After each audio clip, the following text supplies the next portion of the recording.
The June sun had already warmed the air to 27 degrees when Marcella Andrews parked her silver Lexus near the Andrews Travel Agency office. The air conditioning was on full blast, and she didn't want to leave the cool interior, but the clock showed 10 o'clock, which meant it was time to start the workday. Marcella adjusted her light jacket, picked up her leather bag, and got out of the car, heading for the glass doors of the business center. The high heels of her shoes tapped rhythmically on the marble floor of the lobby. The security guard, an elderly African-American named Roy, nodded to her in a friendly manner, as he had done every morning for the past 4 years. In the reception area, Secretary Christina was already bustling about, arranging fresh magazines on the table and checking the coffee machine. The aroma of freshly ground beans filled the room, creating a cozy atmosphere. The first clients were due to arrive in an hour, and she needed to go through the mail, check the reservations, and prepare for the meetings. "Good morning, Mrs. Andrews." Christina handed her a stack of envelopes. "You have a letter from the court. I put it on top." Marcella froze, holding a thick white envelope with the official stamp of the district court in her hands. Something unpleasant tightened inside her, but she tried to keep her expression calm. Things hadn't been going well with Jerry lately, but for it to go to court. In her office, she sank into a leather chair and carefully opened the envelope. Glancing over the first few lines, she felt nausea rising in her throat. Jerry was filing for divorce. What's more, he was claiming her apartment in the city center, claiming that he had invested a significant amount of money in it during their marriage.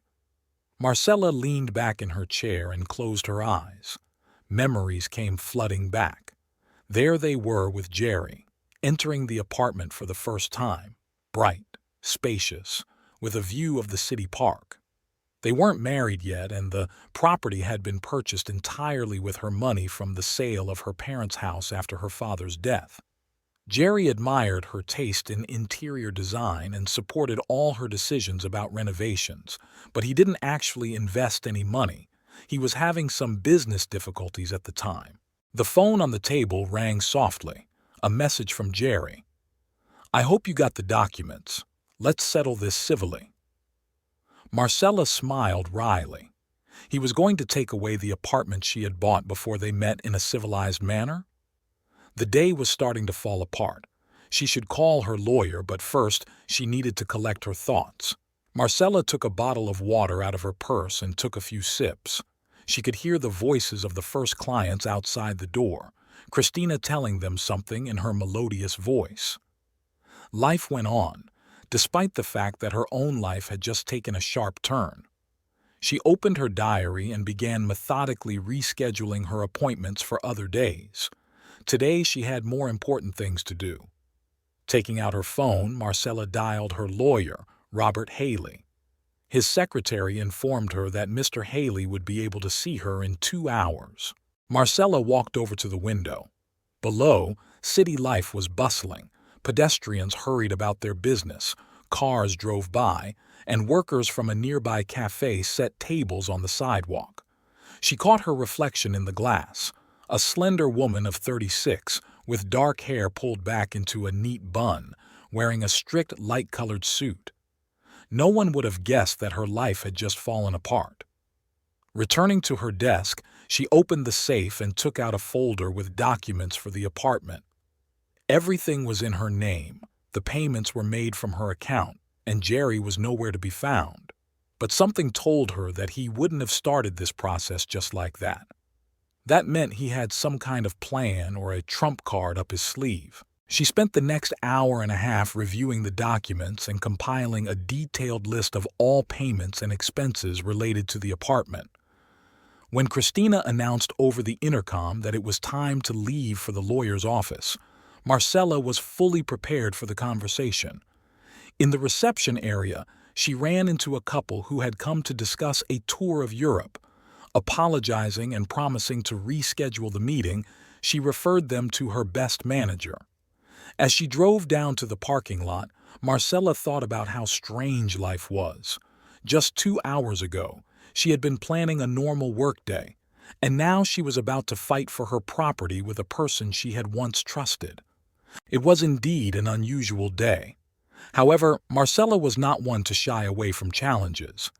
She started the engine and turned on the navigation system to find the lawyer's office. A battle awaited her, and she intended to emerge victorious. Robert Haley's office smelled of leather and wood. Marcella sat in a comfortable chair, looking at the diplomas hanging on the walls while the lawyer studied the documents. Clouds floated slowly outside the window, and she couldn't help but remember the day she first met Jerry. It was 3 years ago at a charity event in support of the city library. Marcella had just expanded her agency by opening a luxury travel division and was looking for new contacts among the wealthy. Jerry appeared accompanied by a banker, and they were discussing real estate investments. Tall, fit, and wearing an impeccably tailored suit, he stood out from the other guests with a special energy. Their acquaintance began with his unexpected question about tours to New Zealand. Jerry said that he was a commercial real estate consultant, traveled a lot for work, and dreamed of seeing the places where The Lord of the Rings was filmed. His enthusiasm and erudition were captivating. He easily moved from discussing architecture to contemporary art, joked a lot, and listened attentively. They talked for several hours that evening. Marcella remembered how Jerry admired her independence, having her own successful business at the age of 33. He talked about his projects and how he helps clients invest profitably in real estate. His stories were fascinating, although now Marcella realized that there were few specifics in them. Their first date took place a week later, dinner at a small French restaurant. Jerry picked her up in his black Mercedes and presented her with a bouquet of white lilies. He knew how to turn an ordinary evening into a celebration, ordering the chef's favorite dishes that weren't on the menu and knowing the best wines. Gradually, their meetings became more frequent. Jerry was a wonderful date, inviting her to private exhibitions, taking her to the theater, and arranging surprises. Once he booked a table on the roof of a skyscraper with a stunning view of the city at night. That evening he told her he was in love for the first time. Marcella remembered introducing him to her best friend Rebecca. She worked as a financial analyst and was immediately wary. He's too perfect. Men like that are usually hiding something. But Marcella just waved it off. She was charmed. Jerry knew how to get along with anyone, was very personable, and always paid attention to the little things. He proposed 6 months after they met, during their first trip together to Paris. They were walking along the Seine when he suddenly got down on one knee. The sapphire ring sparkled beautifully in the rays of the setting sun. Marcella accepted without hesitation. The wedding was modest, with only close friends and relatives in attendance. Jerry insisted on this, explaining that he had recently lost his mother and did not want a lavish celebration. At the time, it seemed touching. Now Marcella understood that he was avoiding unnecessary attention to himself. "Mrs. Andrews," the lawyer's voice brought her back to reality. "I've reviewed the documents. The apartment is entirely yours, purchased before the marriage. But one detail concerns me. Your husband claims that he contributed to the repairs and furnishings." Marcella took a folder with receipts and bank statements out of her bag. "I paid for everything myself. The only thing Jerry bought was a painting for the living room. It was a wedding anniversary gift." She remembered how happy she was with the gift. The abstract composition by a famous artist fit perfectly into the interior. Jerry had said at the time that he had specifically chosen a work that reflected her character, bright, extraordinary, full of energy. Perhaps even that was part of some plan. Why did he decide to file for divorce now? Robert Haley looked closely at Marcella over his glasses. Did anything specific happen? Marcella shook her head. In recent months, Jerry had often stayed late at work, become irritable, and spent a lot of time on the phone, but she hadn't noticed any obvious signs of an impending divorce, or maybe she didn't want to notice. He mentioned some problems with his business, she said slowly. A few deals fell through. But now I'm thinking maybe there were no deals? I've never seen his office or met any of his clients. He always skillfully avoided talking about his work. The lawyer made a note in his notebook. We need to gather information about his real financial situation and check all the documents you signed during your marriage. I would also recommend ordering an independent appraisal of the apartment. Leaving the lawyer's office, Marcella was in no hurry to get into her car. She walked slowly down the street, looking at shop windows. In one of them, she saw her reflection and suddenly realized that the woman who had fallen in love with a charismatic real estate consultant 3 years ago had been naive and gullible. She had created an image of the perfect man in her imagination and didn't want to notice the inconsistencies in his stories. Her phone vibrated in her bag. A message from Jerry. Maybe we can meet and talk? I'm sure we can work something out. Marcella deleted the message without replying. The time for talking was over. Now she had to find out who the man she had married really was. After meeting with her lawyer, Marcella decided to stop by the supermarket. The fridge at home was almost empty. She slowly rolled her cart between the aisles, mechanically putting familiar items into it when she heard a familiar laugh. A tall blonde in a tight red dress appeared from behind a wine rack, followed by Jerry.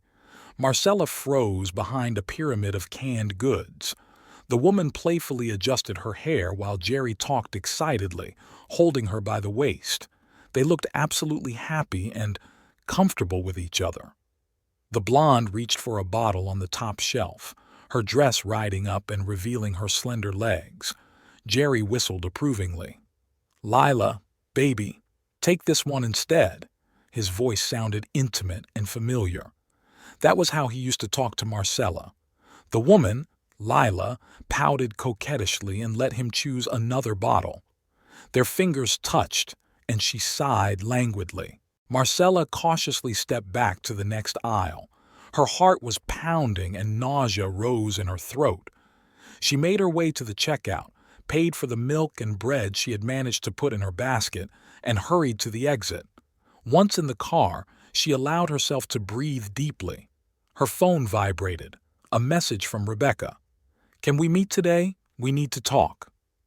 Marcella typed a short "yes" and started the engine.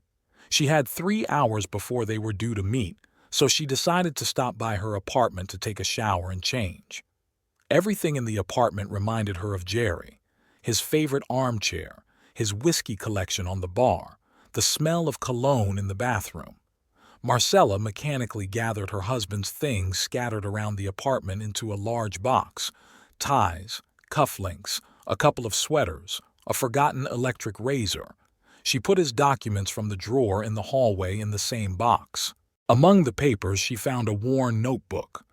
Marcella never read other people's notes, but now something compelled her to open the leather cover. Between the pages was a crumpled check from the Lazurny Bereg restaurant dated last month. Dinner for 2, expensive champagne, desserts. That evening, Jerry had said he had an important meeting with a client. It got worse. Receipts from a jewelry store, hotel bills, theater tickets. And everywhere, the same signature, Lila Sterling. She was everywhere, in his expenses, his plans, his notes in the margins. Some of the entries were dated 6 months earlier. Marcella stood under the hot shower for a long time. The events of the last few months came together into a clear picture: business dinners, unscheduled business trips, late phone calls. She didn't want to see the obvious, that her husband had been living a double life for a long time. Rebecca was waiting for her at their favorite cafe. Her friend looked agitated and fidgeted with a napkin while Marcella told her about a chance encounter at the supermarket. "I have to show you something," Rebecca said, taking out her tablet.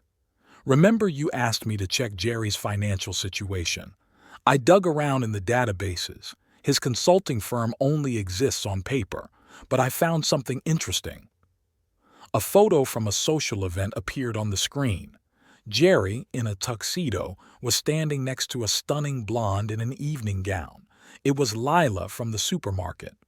The caption under the photo read, "Charity Evening in Support of the City Zoo." Pictured, Lila Sterling, owner of the Saint-Motsvet boutique chain, with a friend. "That was 8 months ago," Rebecca said quietly. "I found a few more photos like this. They weren't particularly hidden." Marcella silently studied the photo. Lila Sterling radiated confidence and a kind of predatory charm. Her smile said she was used to getting everything she wanted. Jerry looked at her with undisguised adoration. "She really does own a chain of jewelry boutiques," Rebecca continued. "A very successful business. She opened 3 new stores last year, and you know what? One of them is in the shopping center owned by the same banker Jerry came with to the party where you met." Marcella remembered that evening, how Jerry had chatted casually with the banker, how easily he had fit into her circle of friends. Had it all been planned in advance? Was he looking for a wealthy woman? "She has Instagram," Rebecca said, showing Lila's page. It was the perfect picture of life: travel, restaurants, parties. And everywhere there were hints of someone special, the man I love, my soulmate. Jerry was nowhere to be seen, only details: a hand with a watch, a silhouette against the sunset, part of a profile. The waitress brought coffee. Marcella mechanically stirred the cooling drink, looking at the photos. A beautiful picture of someone else's happiness built on deception. Somewhere deep inside, a dull pain stirred, not from jealousy, but from the realization of her own blindness. "What are you going to do?" Rebecca asked. Marcella took out her phone and dialed her lawyer's number. "Mr. Haley, I need to add some information to our case. There are new circumstances." Leaving the cafe, she didn't go home. She parked near the waterfront and sat there for a long time, staring at the water. The evening sun painted the waves golden. Somewhere in her bag, her phone vibrated. Probably another message from Jerry with an offer to talk and discuss everything. Marcella didn't bother to check. She would have to talk to him, but now it would be in court, and about completely different things. For her meeting with the real estate agent, Marcella chose a small cafe in the business district. Catherine Morris had worked with her when she bought the apartment and remembered all the details of the deal. The tall woman with short hair appeared right on time, carrying a bulky folder of documents. "It's strange that your husband was interested in the history of the apartment." Catherine stirred her green tea, "especially considering that the transaction was completely transparent.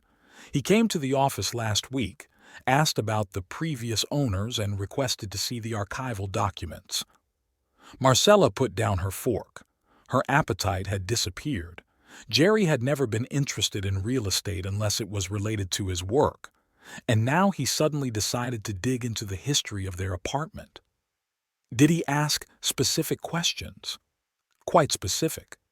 He was interested in all the renovations, approvals, even old utility bills. He was particularly insistent on seeing documents about the origin of the funds used to purchase the property. I explained that this was confidential information. Marcella remembered how she bought the apartment. Her father had left her a decent inheritance.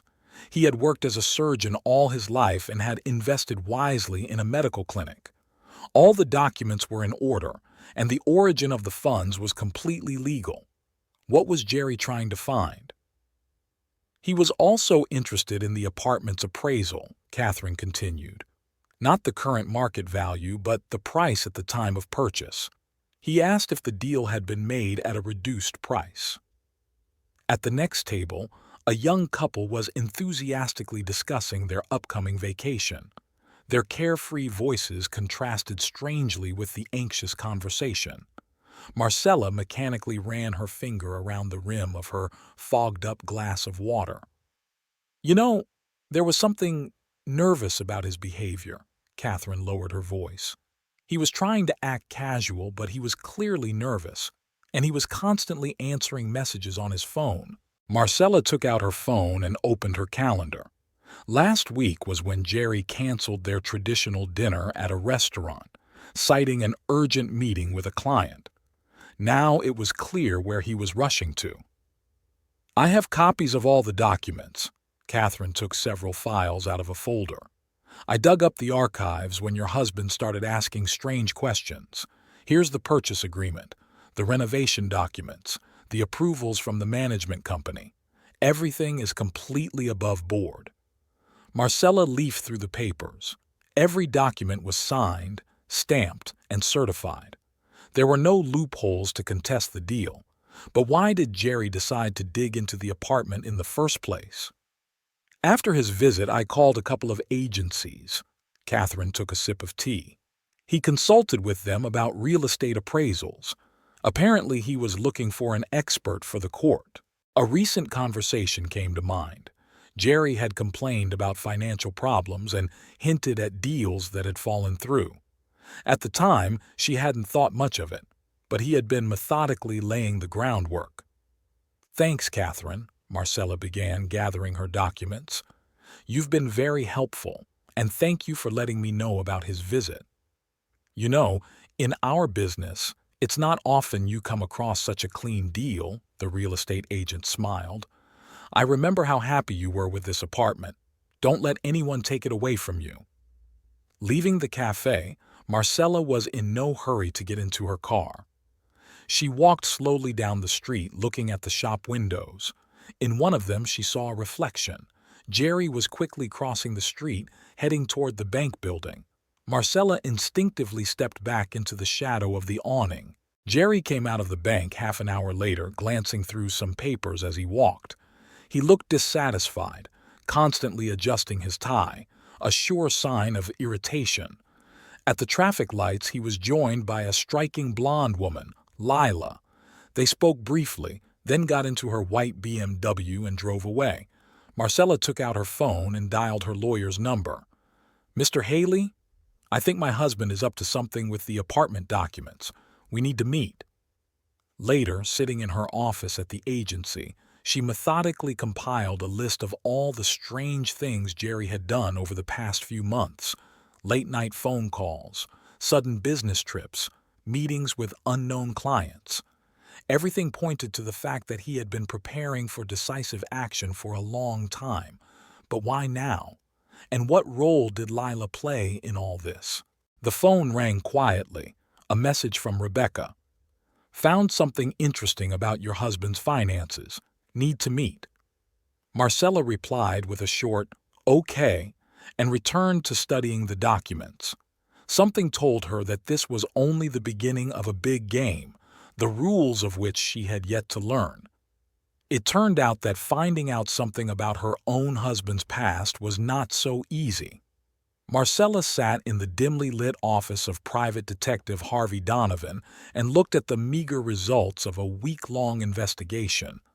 The thin folder contained a few photographs, a couple of newspaper clippings, and printouts from social media. Your husband is a real ghost, Mrs. Andrews. Donovan tapped his pencil on the table. There is virtually no information about him before he moved to our city 3 years ago. The college he listed does not confirm that he studied there. His previous places of employment exist only on paper. The office smelled of coffee and cigarettes. Rain drizzled outside the window, drops running down the glass and distorting the lights of the evening city. Marcella picked up one of the photos. Jerry was leaving a bank building, covering his face from the camera with a folder of documents. He changes banks frequently, the detective continued. He opens accounts, makes a few transactions, and closes them. It's a classic scheme for laundering money or covering financial traces. Marcella remembered how Jerry always avoided talking about his past. He would joke, change the subject, or tell funny stories that didn't contain any specifics. She had attributed this to his unwillingness to remember his difficult divorce and the death of his mother. Now those stories seemed part of a carefully crafted legend. What about his first wife? Marcella looked up from the photos. Here's where it gets interesting. Donovan took another folder out of the desk drawer. Your marriage records indicate that he was married in Canada and divorced 5 years ago. I checked all the Ontario provincial archives for that period. Not a single divorce under the name Jerry Andrews." A chill ran down her spine. Marcella remembered their wedding, a modest ceremony with few guests. Jerry had insisted on it, explaining that he had recently lost his mother. He tried to avoid publicity in general and rarely appeared with her at social events. "His real name may be different." The detective laid the documents on the table. "Look at the signatures on the bank documents. There are slight differences in the spelling. It's as if the person is getting used to a new signature." The rain intensified, heavy drops drumming on the glass.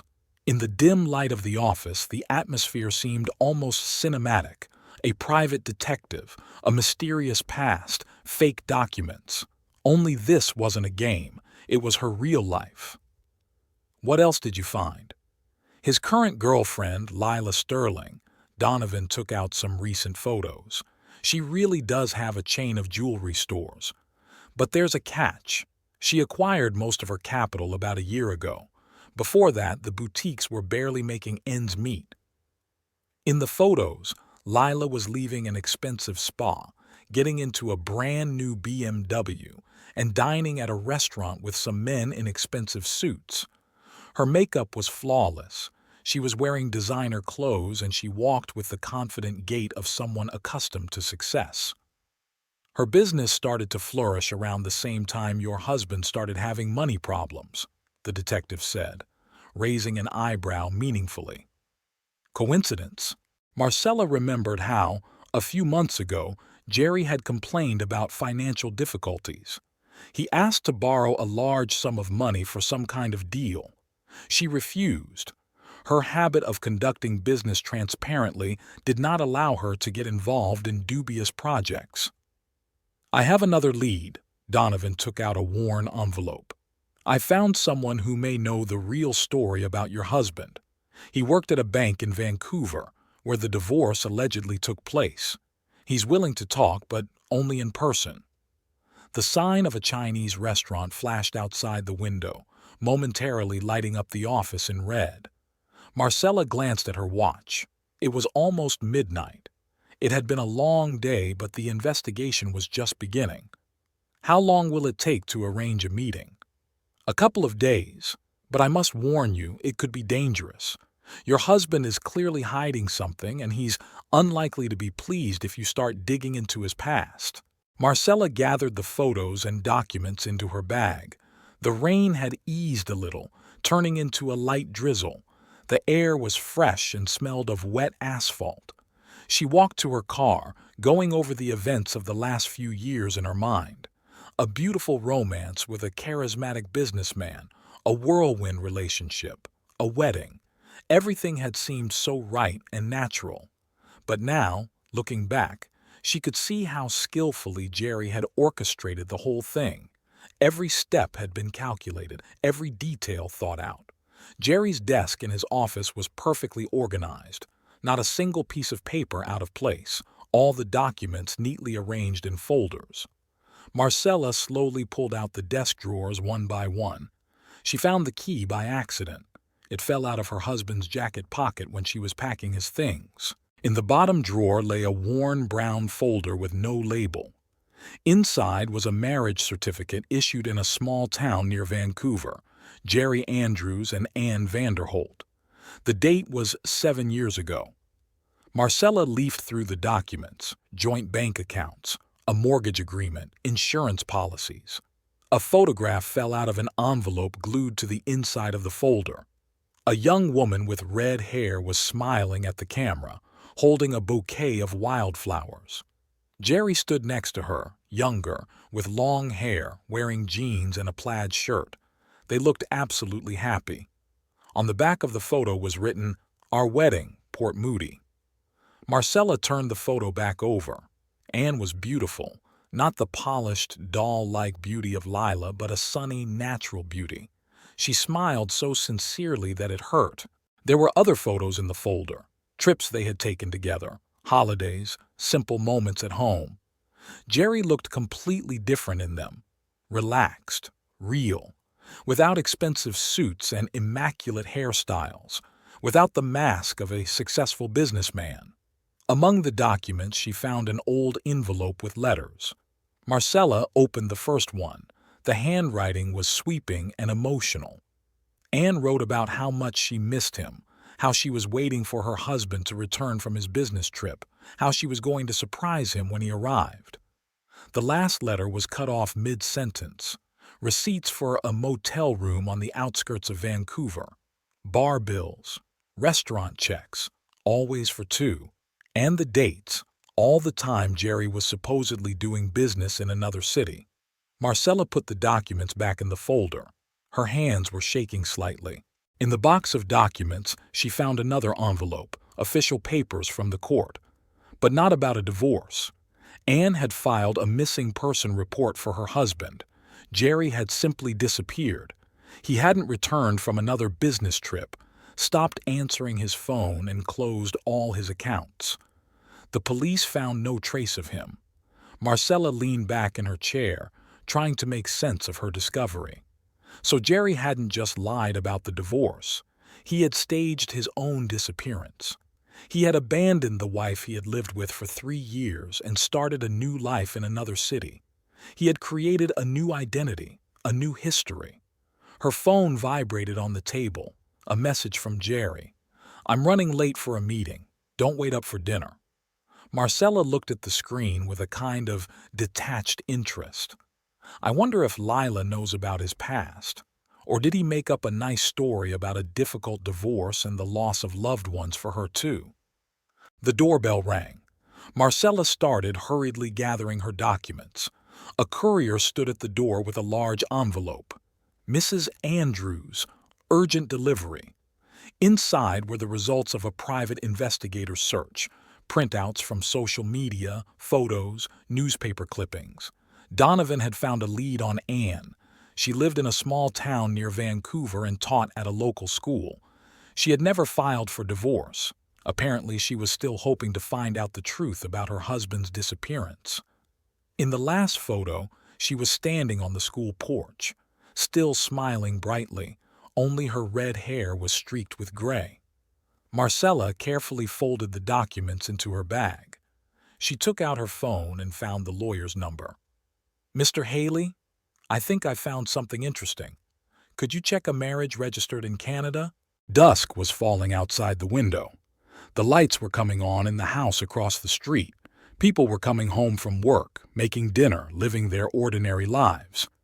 Marcella looked at the warm lights and thought of the woman with the sunny smile who was still waiting for answers somewhere in a small Canadian town. Marcella sat in front of her laptop looking at Anne Vanderholt's social media page. It was a modest profile for a school teacher, photos of students, bookshelves, a kitten on the windowsill. No personal dramas or loud statements.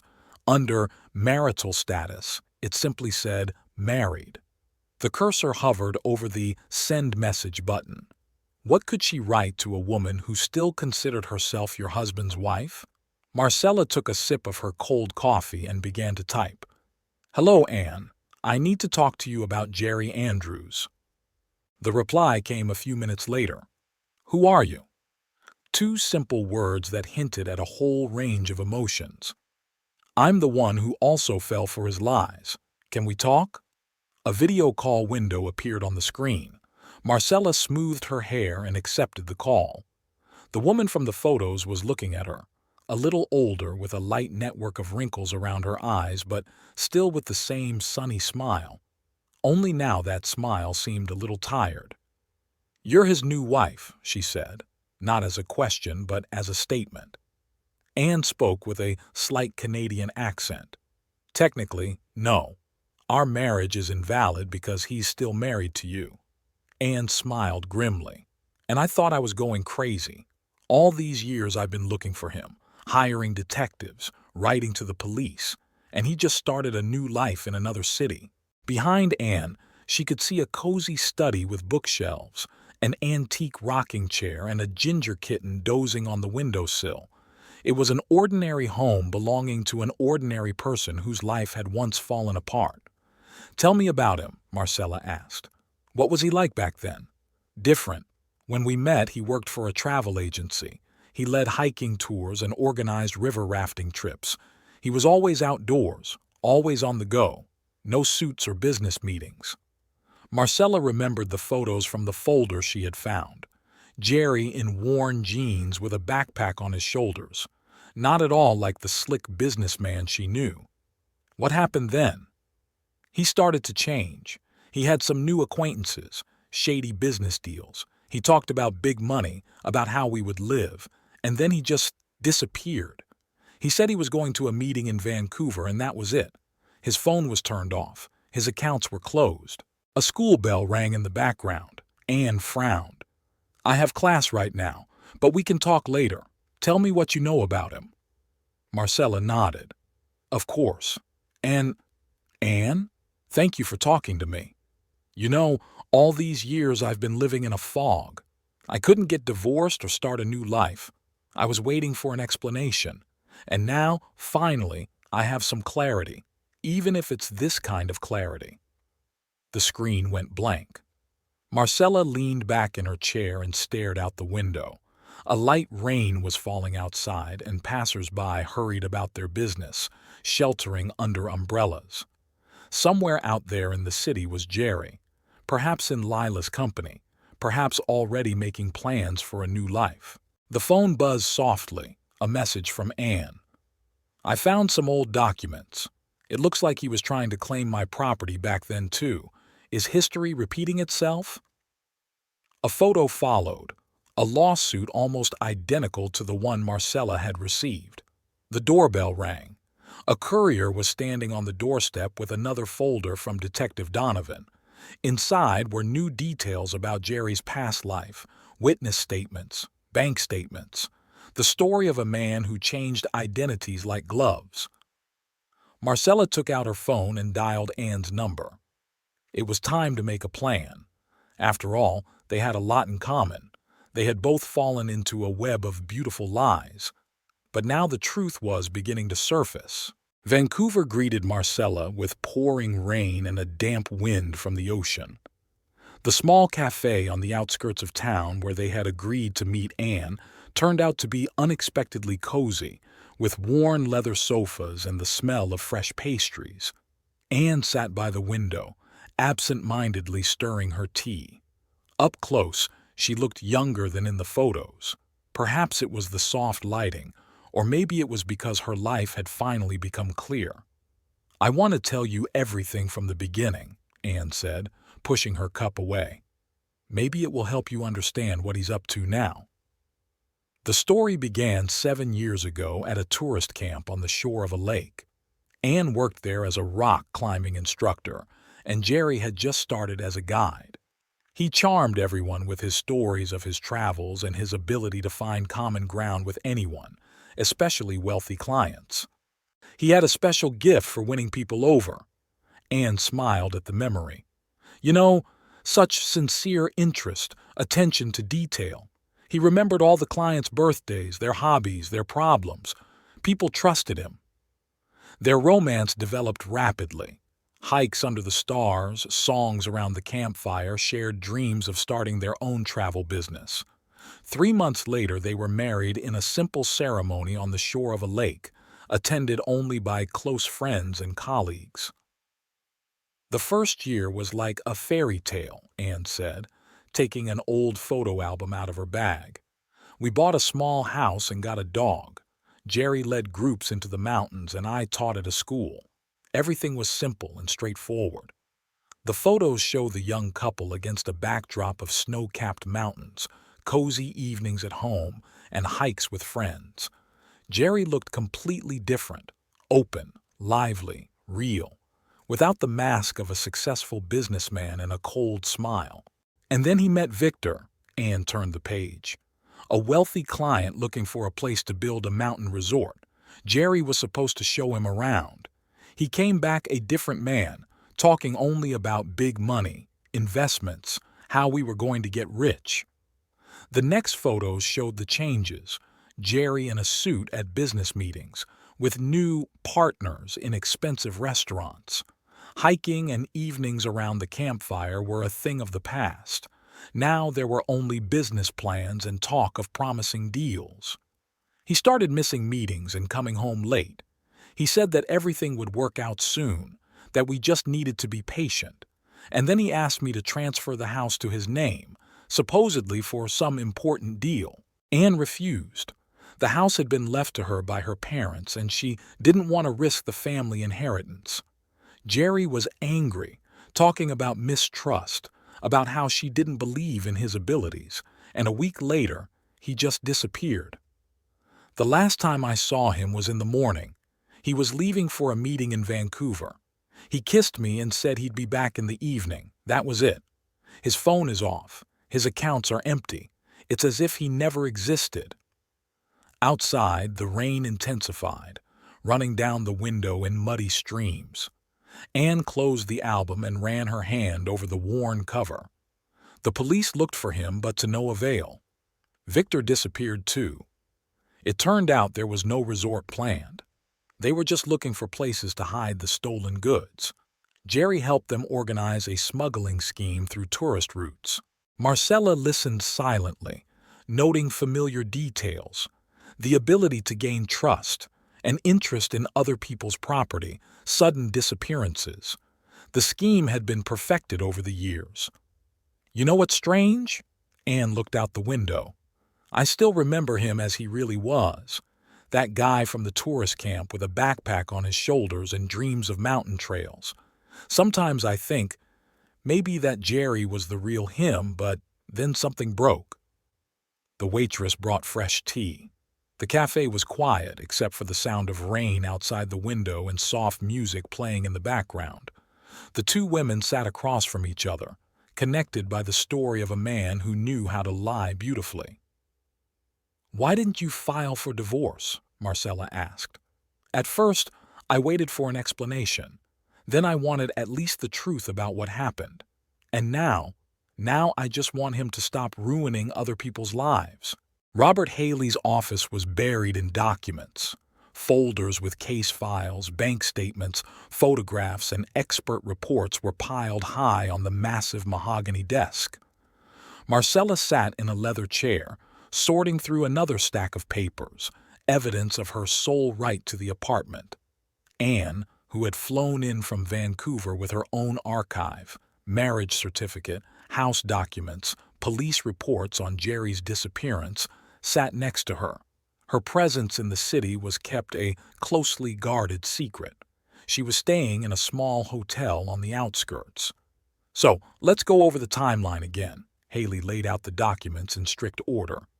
The marriage to Miss Vanderholt was registered in Canada, and there was no divorce. That means the subsequent marriage is automatically invalid. Marcella looked at her wedding photos. Now she noticed details she hadn't seen before. How Jerry avoided the camera, how he insisted on a small guest list, how he avoided talking about the past. It was a calculated move by someone who didn't want to leave any traces. "The apartment was purchased before you met Jerry." The lawyer took out a folder with real estate documents. "All payments were made from your personal account. The origin of the funds has been confirmed. Inheritance from your father. Your husband did not invest a cent." Outside the window, a light rain was falling. Anne thoughtfully leafed through old newspaper clippings, articles about the tourist camp where she and Jerry had met, notes about the instructor's disappearance. Police wanted notices. "He's using the same pattern," she said quietly. "He appears out of nowhere, charms a woman with money or property, then tries to take possession of it. In my case, through a power of attorney for the house, in yours, through the courts." Haley nodded, making notes in his notebook. "A classic marriage swindler. Only usually they're rougher. They forge documents, blackmail people. Your husband is more subtle. He creates a legend, gains trust, plays for high stakes." Marcella took out a flash drive with surveillance camera footage. Jerry enters the bank building, meets with Lila, and hands her some documents. The private investigator had done a great job putting together an impressive dossier. "What about his current Girlfriend. Anne said the word with a hint of irony. Does she know about his past? Lila Sterling. Marcella opened a folder with information about the owner of the jewelry boutiques. Judging by everything, she's an accomplice. Her business began to flourish at the same time Jerry's financial problems began. It looks like he just transferred money to her accounts. Haley laid out the new documents on the table. We've prepared a counterclaim. As soon as information about his previous marriage comes to light, his claim to the apartment will automatically be invalidated. What's more, we can initiate an investigation into his financial machinations. There was a knock at the door. The courier had brought the results of the independent appraisal of the apartment. Marcella glanced at the figures. The value had increased significantly in recent years. No wonder Jerry decided to act now. Less than a week until the hearing. Haley looked at the calendar. Jerry must have prepared some kind of trump card. He's too confident, which means he has a plan. Anne took an old notebook out of her bag. I found his notes from that time. He wrote down all the details, habits, hobbies, important dates. He was compiling a psychological profile to better manipulate him. Marcella took the notebook and flipped through the yellowed pages. Jerry's handwriting was so familiar. Neat lines, clear dates, notes in the margins. The methodical mind of a con artist, calculating every move. We need to be ready for anything. Haley began putting the documents in his briefcase. He may try to contest the validity of the Canadian marriage, present his disappearance as a necessary step, make up a story about persecution. Dusk was falling outside the window. Anne approached the window, looking at the evening lights of the city. You know what's the scariest thing? I still sometimes wonder if something happened if he had a reason to disappear. He's such a convincing actor. Marcella realized she felt the same way. Despite all the evidence, somewhere deep inside, there was a glimmer of hope. What if there was an explanation? But the facts spoke for themselves. They were dealing with a professional manipulator. The courtroom greeted Marcella with the echoing sound of footsteps and the cool air conditioning. Heavy wooden benches, stern portraits of judges on the walls, the smell of polish and old documents. She took her seat next to her lawyer and smoothed out the creases in her strict dark blue suit. Jerry appeared 5 minutes before the hearing began. He wore an impeccable gray suit. His hair was perfectly coiffed, and he walked with the confident gait of a man accustomed to getting what he wanted. Lila followed him in, wearing an elegant beige dress with a string of pearls around her neck. They took their seats across from each other, pointedly avoiding looking at Marcella. Judge Elizabeth Foster, a short woman with a piercing gaze and gray hair pulled back into a strict bun, began the hearing right on time. Her voice betrayed her many years of experience in divorce proceedings. The case of the dissolution of the marriage between Jerry Andrews and Marcella Andrews. The judge looked through the documents. The subject of the dispute is an apartment in the city center. The plaintiff claims to have invested significant funds in the property during the marriage. Jerry's lawyer, a well-groomed man with a shrewd gaze, began to present his client's position. He told a beautiful story about how his client had supported his wife, invested money in renovations, and helped pay the bills. Folders with receipts and checks appeared on the judge's desk. Marcella glanced surreptitiously at her ex-husband. Jerry sat with his back perfectly straight, occasionally jotting something down in a notebook. He looked like the successful businessman she knew, with no trace of the guy in the worn jeans in Anne's photos. Robert Haley rose to respond. Calmly and methodically, he began to present evidence of sole ownership of the apartment, the purchase agreement, bank statements, inheritance documents. Marcella noticed Jerry's hand tremble when the lawyer mentioned the independent real estate appraisal. Lila fidgeted restlessly on the bench, repeatedly adjusting her pearl necklace. Her serene confidence began to melt away when Haley presented documents detailing financial transactions between her company and Jerry's accounts. Your Honor, the lawyer's voice was calm and professional. We are dealing with an attempt to seize property acquired before marriage. All of the plaintiff's evidence of his financial involvement is unsubstantiated. The judge studied the documents carefully, making notes from time to time. A tense silence hung in the courtroom, broken only by the rustling of papers and the muffled hum of the ventilation system. "Mr. Andrews," the judge looked up from the documents, "you claim that you regularly transferred funds to your wife's account to pay for repairs and utilities. However, the statements show reverse transfers from her account to Miss Sterling's company accounts."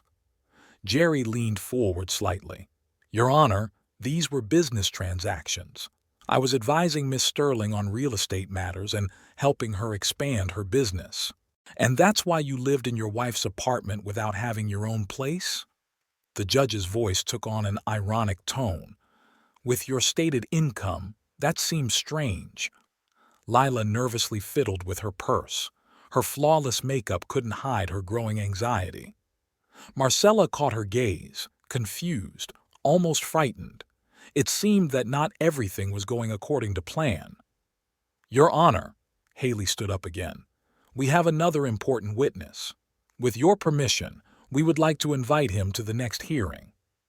Jerry sat up straight, his hand frozen over his notebook. For a moment, the mask of confidence slipped from his face, revealing something resembling fear. He quickly regained his composure, but Marcella noticed the change. The judge scheduled the next hearing for a week later. Jerry and Lila hurriedly left the courtroom without looking around. Marcella lingered, gathering her documents. Her footsteps echoed hollowly in the empty room. A light rain was falling outside. Marcella got into her car but didn't rush to start the engine. Her phone vibrated in her pocket. A message from Anne. How did it go? A taxi with Jerry and Lila drove by outside the window. He was talking on the phone. She was looking nervously out the window. The next court hearing began with witness testimony. Catherine Morris, a real estate agent, gave a detailed account of the purchase of the apartment. All the documents were in Marcella's name, and the payment was made from her personal account. Jerry was not involved in the transaction and was not even present during the property inspection.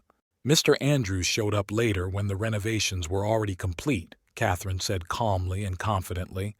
"He was interested in the documents retroactively, especially the sources of financing." Jerry sat motionless, only his jaw muscles moving. Lila nervously fiddled with a string of pearls, avoiding looking at the witness. Their confidence had noticeably wavered after the first hearing. The next to speak was the manager of the bank where Marcella kept her accounts. He confirmed that all payments for the apartment had been made from her personal account and that there had been no deposits from Jerry. Moreover, large transfers in the opposite direction had been recorded to Lila's company accounts. In recent months, Mr. Andrews has attempted to access his wife's account information on several occasions. The banker checked his records. "We refused because he did not have the appropriate authorization." Marcella noticed Jerry's hand tremble as he held the pen. An ink stain spread across the notepad. His lawyer was hurriedly writing something down, frowning. Rebecca, Marcella's friend and financial analyst, took the witness stand. She presented the results of her investigation into Jerry's business: empty offices, non-existent clients, fictitious transactions. The beautiful legend of a successful consultant crumbled under the weight of the facts. "Mr. Andrews' company exists only on paper." Rebecca laid out the documents before the judge. "No real business is being conducted. However, there are regular transfers to the accounts of Miss Sterling's jewelry company." Lila fidgeted in her seat, her beige dress seeming too tight. She avoided looking at Jerry as if afraid to meet his gaze. Their perfect facade was beginning to crack. Jerry's lawyer tried to challenge the testimony, arguing that the financial transactions between his client and Miss Sterling were purely business. The judge carefully studied the documents, occasionally asking clarifying questions. "Mr. Andrews," the judge's voice took on a steely tone, You claim that you advised Miss Sterling on real estate matters. However, your company does not have the appropriate licenses. How do you explain that? Jerry loosened his tie slightly. Your Honor, these were informal consultations, friendly assistance in developing a business. Friendly assistance worth several $100,000. The judge raised an eyebrow. And you lived in your wife's apartment, claiming that you were contributing to its maintenance. A heavy silence hung in the courtroom. Marcella watched as the carefully constructed lie crumbled. Each witness testimony added a new detail to the portrait of a con artist who skillfully manipulated people and facts. The last to testify was the housekeeper who came to clean the apartment. She told how Jerry searched Marcella's office, rummaged through documents and photographed papers on his phone, how he had long conversations with Lila, discussing some schemes and plans. They thought I didn't understand English, the elderly woman said with a strong Spanish accent. But I heard everything. They talked about money, about how to get an apartment, about some documents. Jerry sat motionless, staring at one spot. His well-groomed appearance could no longer hide his inner tension. Lila glanced furtively at the door as if planning her escape route. The judge announced a recess until the next hearing. In the empty court hallway, Marcella overheard a snippet of conversation between Jerry and Lila. She was saying something sharply to him, and he was trying to calm her down, but for the first time, there was uncertainty in his voice. The courtroom was silent, broken only by the hum of the air conditioner. Marcella sat upright with her hands folded on her knees and watched the door. Jerry and Lila were whispering about something, their heads bowed. His confidence had been noticeably shaken after the last hearing, but his eyes still betrayed the arrogant superiority of a man accustomed to getting his way.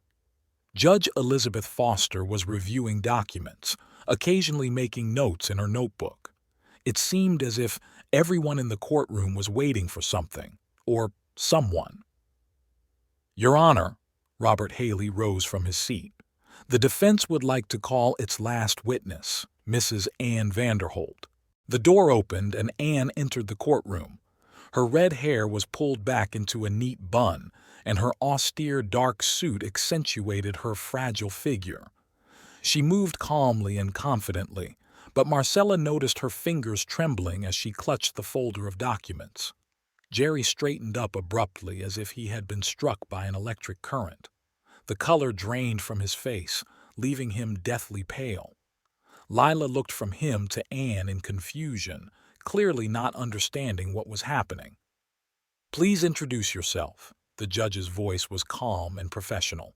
Ann Vanderholt, legal wife of Jerry Andrews. Her words rang out in the silence of the courtroom like a bell tolling. Lila gasped, her fingers clenching the string of pearls. Jerry's lawyer jumped up, trying to protest, but the judge stopped him with a gesture. Continue, Mrs. Vanderholt. Ann began to speak calmly and methodically. She talked about how they met at a tourist camp, their wedding on the shore of a lake, and their happy life in a small town. She talked about how Jerry began to change, becoming involved in shady deals, and about his disappearance, sudden, without explanation, leaving behind only empty accounts and broken dreams. I never filed for divorce, Ann said, placing the documents on the judge's desk. Our marriage is still valid.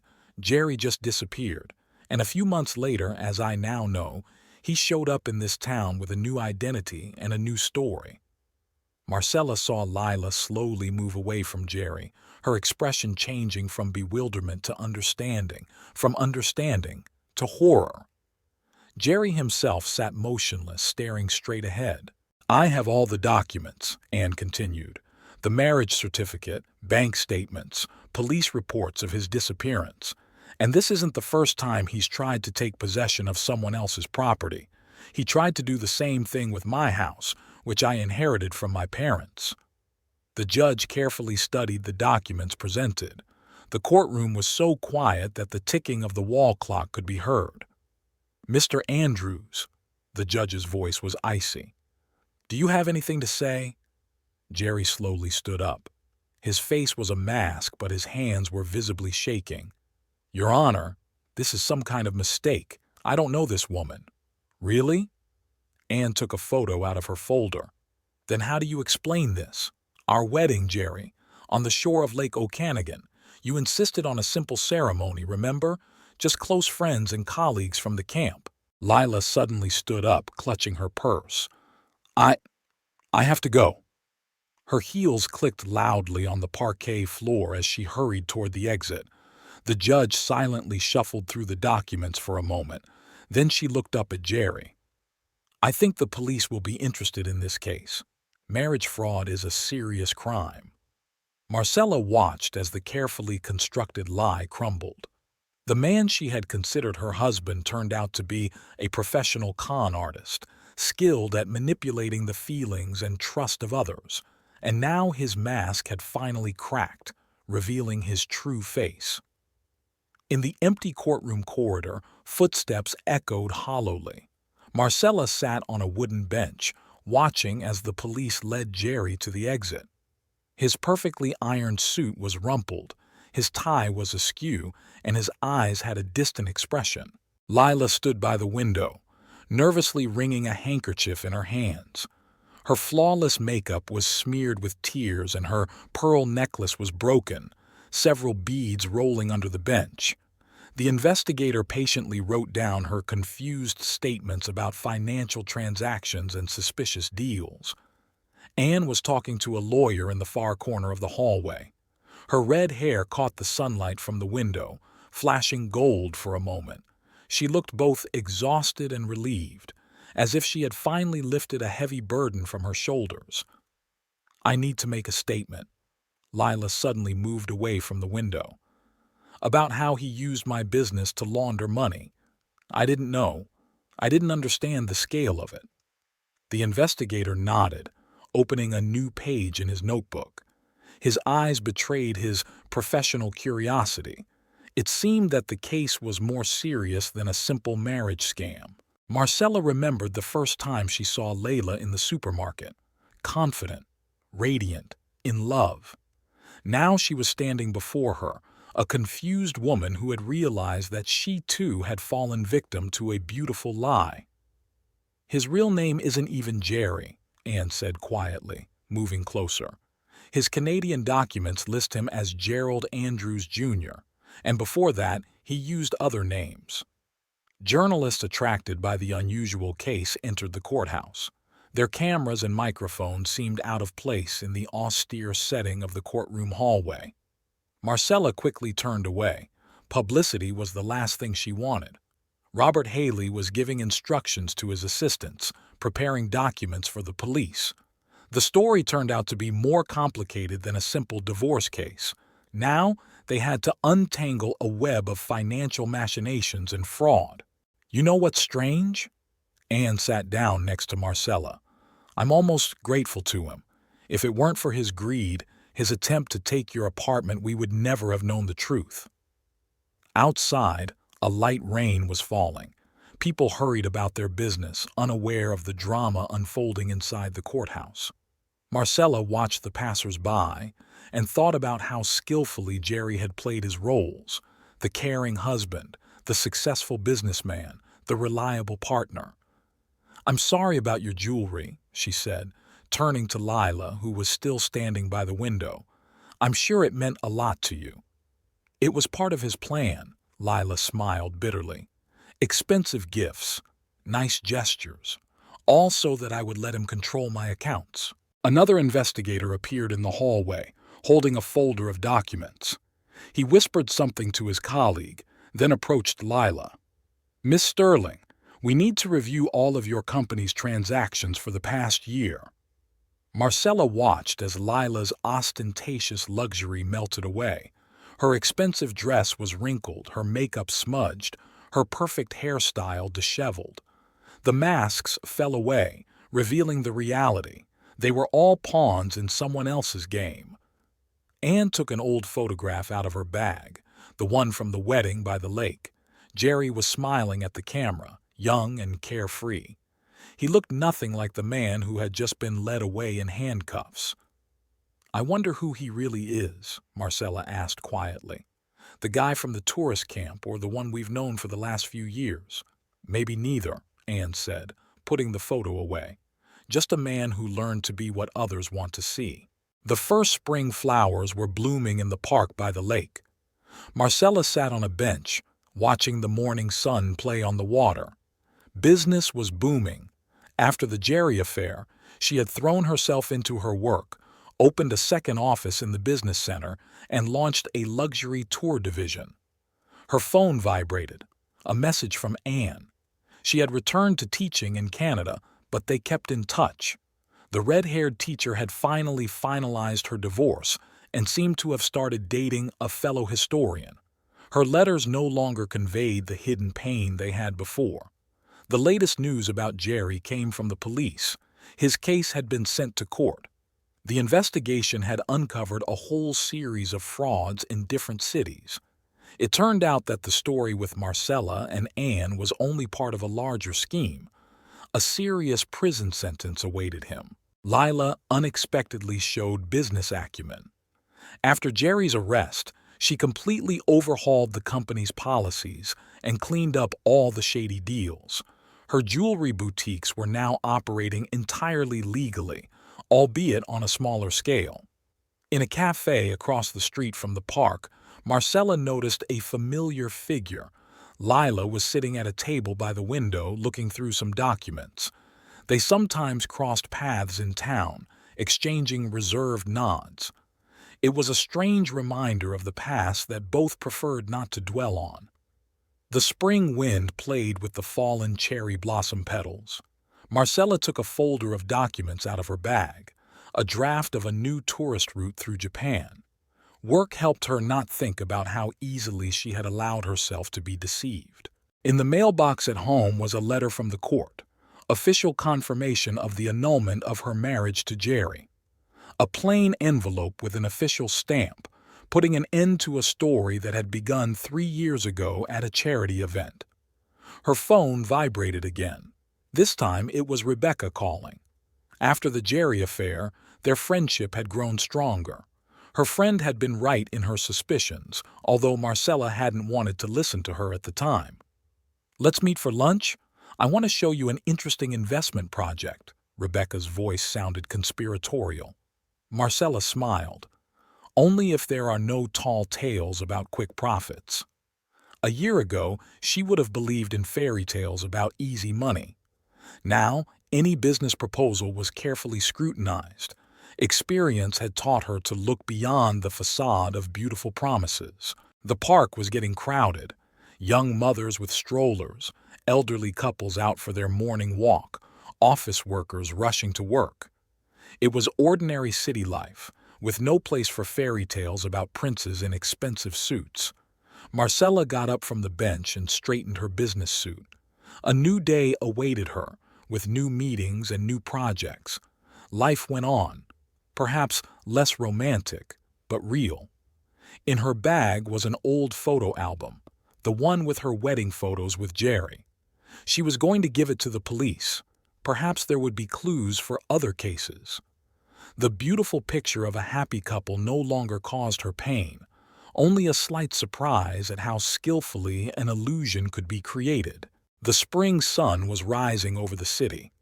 Marcella walked to the office, mentally planning her new day. The past was behind her, turned into a cautionary tale about the importance of looking beyond the beautiful cover and reading the fine print.